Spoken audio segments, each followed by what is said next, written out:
In this video, we're going to look at why it is that symptoms may actually be really intelligent rather than a mistake or wrong.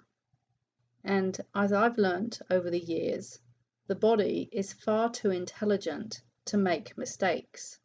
So I want to show you what that means in this video. Now, as we've talked about in previous videos, symptoms are the outflowering of something which was growing a long time before underneath the ground.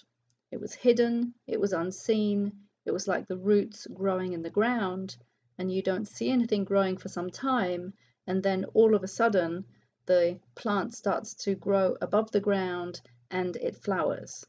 And when we experience symptoms, often that is the stage of the flowering, and we haven't been aware of what has been happening under the ground. And as we also talked about, every cell, tissue, and organ has a dual function. It has a metaphysical function and a physical function, a biological function and a biological function. Now, most people are aware of the physical biological functions of the body, but they're not so aware of the metaphysical biological functions of the body. And the example I gave, because it's one of the easiest ones to grasp, is that our digestive system biologically takes in, processes, assimilates, digests food, and then it eliminates waste. But the digestive system also has to take in and process our life. It literally digests our life, and in particular our emotional life. And if we're not processing, if we're not swallowing, if we're not digesting what is going on in our life, then it's going to affect some part of our digestive system. And that will play out eventually on a physical level. Now, the reality is our body is programmed to stay alive. It will do whatever it takes to stay alive. And it is also programmed to be happy, to experience joy, to be able to fulfill one's purpose and passion. That is what we are here for. And so we are programmed to succeed. This is what we are naturally programmed for. And in order to ensure that this happens, we have an inbuilt software, rather like an app or software on your computer. It comes pre-installed and it is there to keep us on track, to make sure that we stay healthy and to make sure that we stay happy and to make sure that we stay on track in life. Now, the way this software works is that it is assessing 24 hours a day what is happening in my environment. And that is both the internal environment, where it constantly checks and maintains homeostasis or balance, but also in our external environment, in terms of the people around us, our physical environment, where we're living, where we're working. Every little thing that happens to us, there is data constantly being fed back into the body, and the body-mind is making assessments. Am I happy or am I unhappy? Am I healthy or am I unhealthy? And then as a result of those assessments, it will give us feedback for us to notice. But unfortunately, a lot of the time, many people are not aware of this feedback, and they're either not noticing it at all or they're overriding it. And that can lead to problems, because our body needs to make sure that we stay safe, happy, and healthy. So let's look in more detail at these levels of safety. First of all, we have physical safety, and this is quite obvious. We need to stay alive, and in order to do that, we need internal homeostasis, but we also need external safety from the point of view of making sure that we don't walk off a cliff or we don't walk off the curb into a busy street and get run over. Our body is constantly assessing our environment to make sure that we stay safe. And usually by the time we're an adult, we're pretty adept at doing this and we don't really think about it. But as you know, children don't do this, and that's why a child could run out onto the road and not realize that it's dangerous. So we have our physical safety in order to make sure that we literally stay alive. But one of the things that is less understood is the human need for emotional well-being and also emotional safety. We need to feel good inside in order to feel happy. We need to be experiencing emotions such as happiness, joy, love, gratitude, trust, peace, harmony, in order to feel good inside. And the more of those types of feelings we feel inside, the healthier we're going to be. If, on the other hand, we're experiencing emotions like fear, anger, frustration, loneliness, boredom, disappointment, hurt, betrayal, if we're constantly experiencing these types of emotions, our body is going to feed back to us that that is not okay. Because on an ongoing basis, if we're constantly experiencing these types of emotions and we're not able to deal with them, then that is going to affect the biological functioning of our cells, tissues, and organs. And eventually, over a period of time, this dis-ease and disharmony will start to play out as physical symptoms. So our emotional well-being is of paramount importance, not just so that we feel happy and good inside, but also for our physical health. Now we have this inbuilt system, this app, this software, which makes sure that we maintain the happiness and the health. And if it sees us going off track at all, then it will start to give us some feedback so that it can bring us back on track. And the way that this feedback works is in a 3-step communication system. And most people have not been taught this in school. They don't understand that this is how their body works. It's a natural inbuilt system, and it's their job to notice it and their job to act upon the feedback and course correct if necessary. So the first level of feedback that our body gives us is what we could call body sensations or energetic sensations. An example of a sensation which most people, or actually everyone, is very familiar with would be needing to go to the toilet. You get a certain sensation in a certain part of your body, the bladder, which tells you you need to go and empty your bladder. And once you take the action of doing so, it stops sending the sensation. Now, at the point of being a sensation, it's not painful, but the longer you leave it and the more you don't do anything about it, the more discomfort will be built up. Now, as little children, we're trained very well in how to observe and notice this sensation and how to act upon it. The same thing with feeling hungry. You get a certain sensation in a certain part of your body, which tells you, I need to put food into my body. And when you put food into your body, the sensation stops. So this is how the body speaks to us. It doesn't speak English, Chinese, German, or any other language. It speaks body sensations.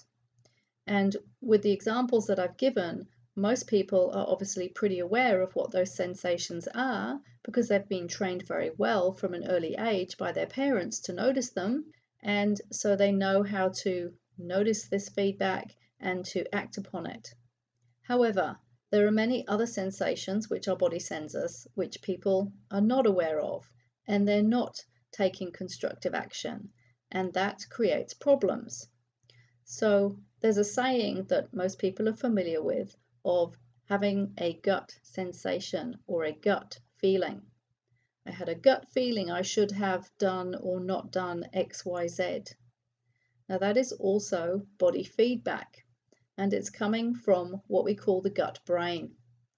And the definition of a brain is a network of neurons with intelligent purpose. So we have a gut brain which does not speak thoughts or words, it speaks sensations, and it's speaking to us all the time. And one of its main overriding functions is safety. to make sure that we stay safe. Now, if we override these sensations which are coming to us automatically, then the body will ramp it up because it needs us to do what is right for us. It needs us to stay physically safe, physically healthy, and also emotionally safe and healthy.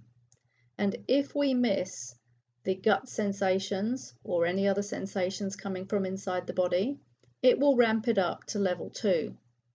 And level 2 communication is stress and emotions. And they go quite closely hand in hand, which is why I've put them at the same level, but they are different.